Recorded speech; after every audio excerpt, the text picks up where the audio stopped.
Belum lagi kata Fudail bin Iyad bahwa di setiap jembatan yang 7 itu ada pos pemeriksaan. Asai troh kenaan pasti getun le malaikat.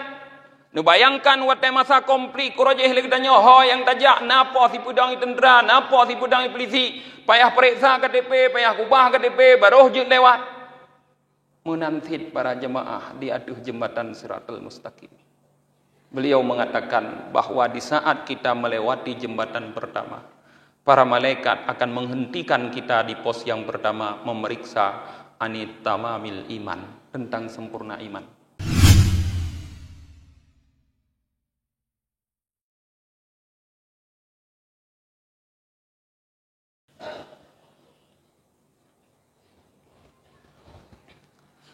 Allahu Akbar. Allahu Akbar. Allahu Akbar. Allahu Akbar. Allahu Akbar. Allahu Akbar. Allahu Akbar kabira. Walhamdulillahi katsira wa subhanallahi bukratan wa asila. Alhamdulillah alladzi an'ama 'alaina bi ni'matil iman wal islam.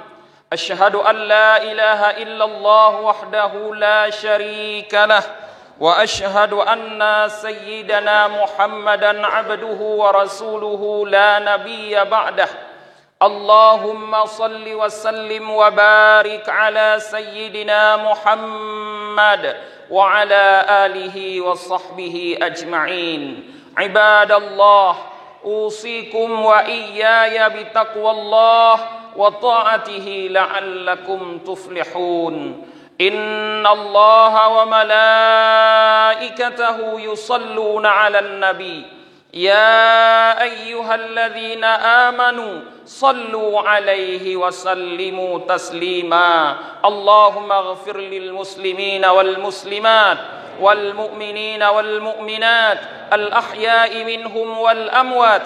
Allahumma a'izzal islam wal muslimin wansurna wa man nasaraddin wa a'li kalimataka ila yaumiddin. Allahumma jammilna bil afiyati was salamah wa haqqiqna bit taqwa wal istiqamah wa a'idhna min mujibatin nadamati fil hali wal ma'ali innaka sami'ud du'a. Ibadallah, innallaha ya'murukum bil adli wal ihsan wa ita'i dzil qurba wa yanha 'anil fahsya'i wal munkar wal baghi ya'idzukum la'allakum tadhakkarun. Setelah memuji Allah Subhanahu wa taala atas segala limpahan rahmat dan nikmat yang terus Allah berikan dalam kehidupan kita, diiringi dengan salah dan salam kepada junjungan kita Nabi Muhammad sallallahu alaihi wasallam, kepada keluarga dan para sahabat beliau sekalian. Yang kami muliakan Abi Imam Syekh Masjid, guru-guru kami para alim ulama, orang-orang tua kami dan seluruh jamaah Idul Adha yang dirahmati oleh Allah Subhanahu wa taala. Para jamaah yang dirahmati oleh Allah Subhanahu wa taala. Idul Adha artinya kembali berkurban, atau kita sebut dengan hari raya kurban. Rasulullah sallallahu alaihi wasallam mengatakan, "Ma amila banu Adam min amalin yauman nahar ahabbu ilallahi ta'ala min iraqatid dam." Tidak ada suatu amal yang dilakukan oleh anak Adam pada hari nahar yang lebih dicintai, disukai oleh Allah Subhanahu wa taala daripada berkurban. Ibadah kurban para jemaah memiliki berbagai macam rahasia, hikmah di baliknya. Di antara hikmah daripada ibadah kurban yang kita laksanakan pada Idul Adha adalah yang pertama sekali sebagai ujian keimanan kepada kita untuk menunjukkan mana yang lebih kita cintai, Allah yang memerintahkan kita untuk berkurban, atau harta kita yang terus kita simpan, kita tumpuk dan kita perbanyak? Inilah hikmah yang pertama. Orang-orang yang berani menyisihkan sebahagian hartanya, hanya beberapa juta saja, menunjukkan kepada Allah pada hari ini bahwa harta yang Allah berikan kepadanya tidak ada apa-apa dibandingkan dengan cintanya kepada Allah Subhanahu wa taala. Tapi banyak para jamaah, orang-orang yang diberikan harta oleh Allah Subhanahu wa taala, tapi dia terlalu cinta kepada hartanya sehingga sangat jarang dia mau mengeluarkan untuk melakukan ibadah kurban. Munyo tapakat ba urung legenya tengku rono pun tamong kelompok kurban dunia. Kalau hilung tonoronya. Jawabannya sudah. Padahal dari makna Aidil Adha, Aid artinya kembali, Adha berkurban. Artinya setiap tahun kita kembali untuk berkurban, menyisihkan harta kita yang diberikan oleh Allah Subhanahu wa taala. Maka pada hari ini para jemaah, sebagai orang yang beriman kepada Allah dan Rasulnya, sebagai orang yang beriman kepada hari akhirat, sisihkan harta kita sedikit untuk berkurban, untuk menunjukkan bahwa cinta kita kepada Allah lebih tinggi daripada cinta kita kepada harta. Jangan sampai kita menjadi orang-orang yang menumpuk-numpuk harta, tapi malas untuk berinfak di jalan Allah Subhanahu wa taala. Karena itu akan membuat penyesalan di saat kita sakaratul maut nanti. Allah Subhanahu wa taala berfirman, "Ya ayyuhalladzina amanu anfiqu mimma razaqnakum min qabli ay ya'tiya ahadakumul maut fayaqulu rabbi laula akhartani ila ajalin qarib fa as-saddaqa wa akum minas salihin." Hai orang-orang yang beriman, kata Allah, infakkanlah sebahagian daripada harta yang kami rizkikan kepadamu sebelum salah seorang kalian didatangi oleh maut.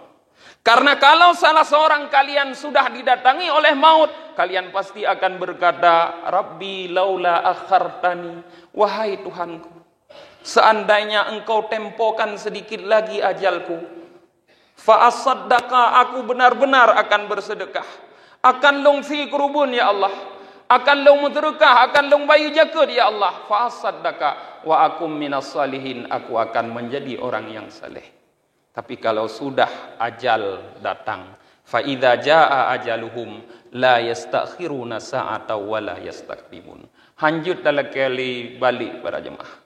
Walaupun rencana dan kurubun han gebili panjang ya Allah, menyokat ruh ajai hana ge betulat, hana ge awai mubacut pilih Allah Subhanahu wa taala.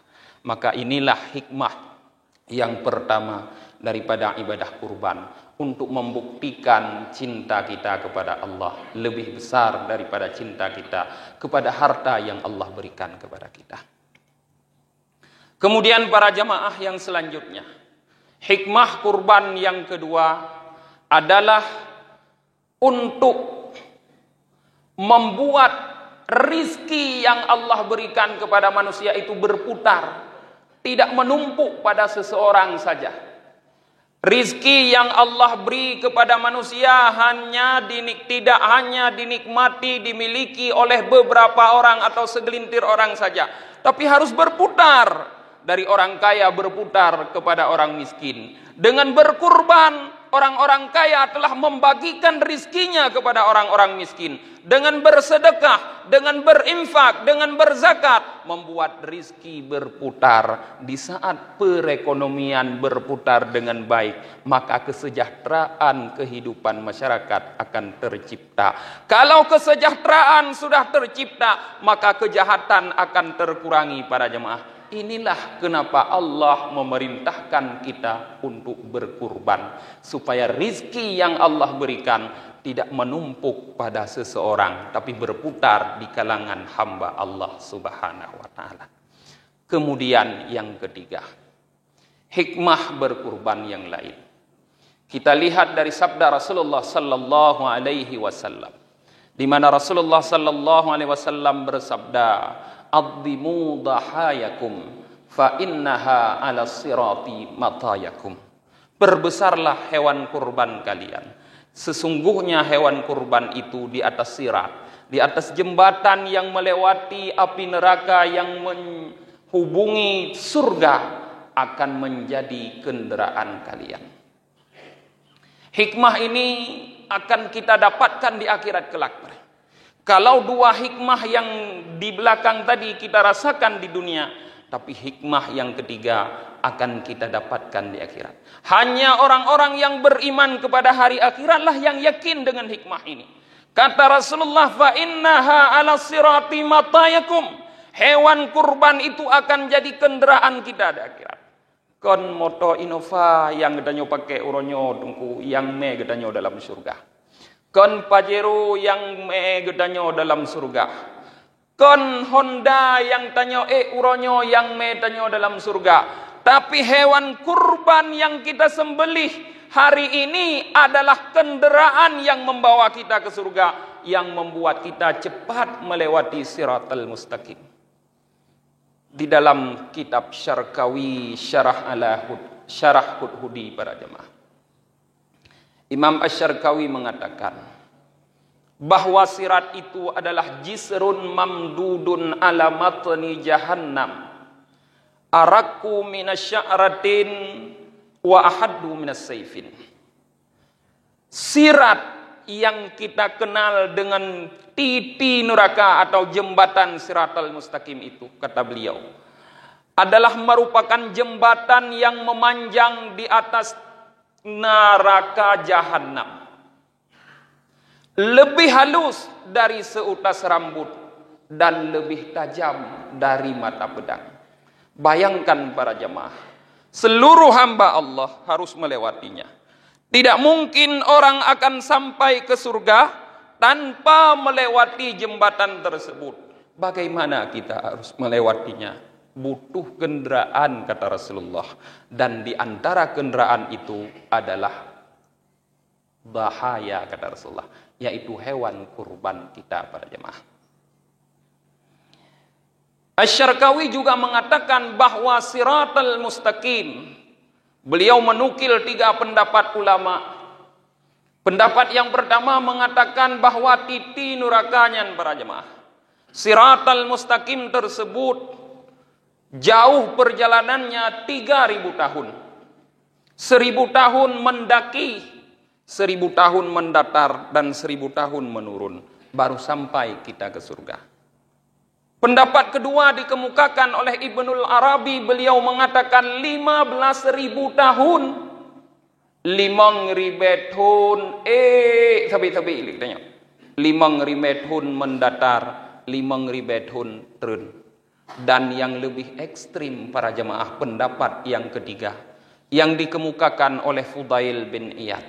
Beliau mengatakan bahwa Siratal Mustaqim, jembatan yang di atas nerakanya, harus kita lewati satu jembatan 3000 tahun, 1000 tahun mendaki, 1000 tahun mendatar, dan 1000 tahun menurun. Dan jembatan itu jumlahnya sesuai dengan jumlah neraka, 7 jembatan. 7 para jamaah takalilhe sama dengan 20 sah. Artinya perjalanan normal di atas jembatan Siratal Mustaqim itu adalah 21.000 tahun. Bayangkan para jemaah, munyo rencana nak jak ngan dapat hantam tamu kurubun lam tabok ngempu nak jak. Atau baru 2 boh kurubun ni katanya itun perjalanan binatang kurubun katanya 20 hari betul. Kita hidup di dunia hanya beberapa puluh tahun baru. Berapa banyak kendaraan yang sudah kita ganti para jemaah. Dipna le mulai dari tangan tu roje hotel ubud tu, Honda tablo sampai motor padi boh kamu gantong-gantong. Dipna trip saboh itun. Padi ton baru tak udip. Apakah perjalanan 21.000 tahun itu akan kita lewati hanya dengan seekor hewan kurban? Hal sehingga ada orang pekat tak pegah kali kurban ton uronya ni. Kali uroje ilmu. Para jemaah, belum lagi kata Fudail bin Iyad bahwa di setiap jembatan yang 7 itu ada pos pemeriksaan. Asai troh kenaan pasti getun le malaikat. Nu bayangkan watai masa komplit kurojeh le kedanyo ho yang tajak napa si pudang tentera, napa si pudang polisi, payah periksa KTP, payah kubah KTP, baruh je lewat. Menantit para jemaah di aduh jembatan Siratal Mustaqim. Beliau mengatakan bahwa di saat kita melewati jembatan pertama, para malaikat akan menghentikan kita di pos yang pertama memeriksa anit tamamil iman, tentang sempurna iman. Siapa yang imannya sempurna pada hari itu, maka dia akan melewati pos yang pertama, jembatan yang pertama, menuju jembatan ketiga, mendaki 1000 tahun, mendatar 1000 tahun, dan menurun 1000 tahun. Tapi orang-orang yang imannya tidak sempurna akan jatuh ke dalam neraka yang ada di bawah jembatan pertama. Siapa yang bisa melewati jembatan pertama, dia akan dihadang lagi di jembatan kedua oleh malaikat dengan pos yang lain. Yang akan diperiksa di situ adalah anit tamamis salah, tentang sempurna sembahyang. Inan hana kita nyong le para jamaah nada sembahyang le kata puhana, hana kita nyong le. Tapi yang kita nyong inan, yang keperiksa inan sembahyang yang kita lakukan hari ini sempurna atau tidak? Apakah kita sudah melakukan perintah Rasulullah sallu kama raaitumuni usalli? Kita salat sebagaimana kita melihat Rasulullah salat. Artinya kita salat dengan belajar, bukan dengan meniru. Bak masjid tanya mendeng dengku kalen. Bagaimana perilaku orang sembahyang? Macam-macam. Nah yang sembahyang so iluli ketat. Hana pakai dalam kiing lam. So bajai oblong. Wate gerukung bajai itrun gude bak huduk. Ilu ye gude bak punggung. Sehingga perincun deh. Apakah seperti itu Rasulullah sallallahu? Orang-orang yang salat seperti itu pasti akan dijatuhkan oleh malaikat nanti di jembatan yang kedua. Sedangkan yang lewat dari jembatan kedua menuju jembatan ketiga dihadang lagi, diperiksa di jembatan yang ketiga. Yang diperiksa pada jembatan ketiga. Anit tamamiz zakah, tentang sempurna zakat. Banyak orang yang mau membayar zakat. Para pedagang banyak yang mau membayar zakat. Tapi mereka sedikit yang mau belajar bagaimana zakat itu benar, sempurna, diterima oleh Allah Subhanahu wa ta'ala. Orang-orang yang membayar zakat tapi zakatnya tidak sempurna, maka akan jatuh di jembatan yang ketiga. Sedangkan yang sempurna zakatnya berjalan lagi menuju jembatan yang keempat. Apa yang diperiksa di jembatan yang keempat? Anit tamamis siyam, tentang sempurnanya puasa. Puasa gedanyo yang dah puasa orangnya sempurna puhana. Puhanya tun gerah, ataukah kita mampu menahan seluruh anggota tubuh kita daripada bermaksiat pada Allah? Diperiksa. Yang didapatkan sempurna puasanya akan lewat. Yang didapatkan tidak sempurna akan jatuh di bawah jembatan yang keempat. Orang-orang yang puasanya sempurna datang dia ke jembatan yang kelima. Diperiksa di jembatan yang kelima anit tamamil haji wal umrah, tentang sempurnanya haji dan umrah. Haji giu wajib rukun Islam. Umrah juga ikut wajib lagi haji. Tapi bukan sekedar mendatangi Mekah, bukan sekedar mendatangi Madinah menziarahi Rasulullah, tapi dipastikan adalah ibadah haji dan umrah kita harus mabrur. Tajak Mekah kan tajak wisata para jemaah. Sehingga kita ambil momen-momen itu untuk memperbanyak foto-foto yang kita upload ke Facebook, ke Instagram dan ke lain-lainnya. Bukan para jemaah. Tapi berangkat kita ke Mekah beribadah haji adalah karena Allah Subhanahu wa taala. Untuk mendapatkan haji mabrur, karena haji mabrur dikatakan Rasulullah, al-hajjul mabruru laisa lahul jaza illal jannah. Haji yang mabrur tidak ada balasan kecuali surga. Kemudian orang-orang yang lewat di jembatan yang kelima tersebut akan dihadang di jembatan keenam. Diperiksa di jembatan yang keenam, yaitu anit tamamil taharati anil hadas. Sempurna tamu suci daripada hadas. Artinya yang akan diperiksa di situ adalah wudhu kita. Yang akan diperiksa di situ adalah mandi kita. Bagaimana kita mandi mensucikan diri daripada hadas besar? Bagaimana kita berwudu mensucikan diri daripada hadas kecil? Kalau didapati sempurna, kita akan lewat menuju jembatan yang ketujuh. Kalau didapati kekurangan, kita akan dijatuhkan ke dalam neraka di bawah jembatan ke-6. Di jembatan yang ketujuh yang terakhir para jemaah, karab truh syurga, kaduh syurga, hanaji uhli, ada pos yang sangat berbahaya. Di situ diperiksa anil madalim, terhadap kezaliman. Artinya terhadap dosa kita sesama makhluk.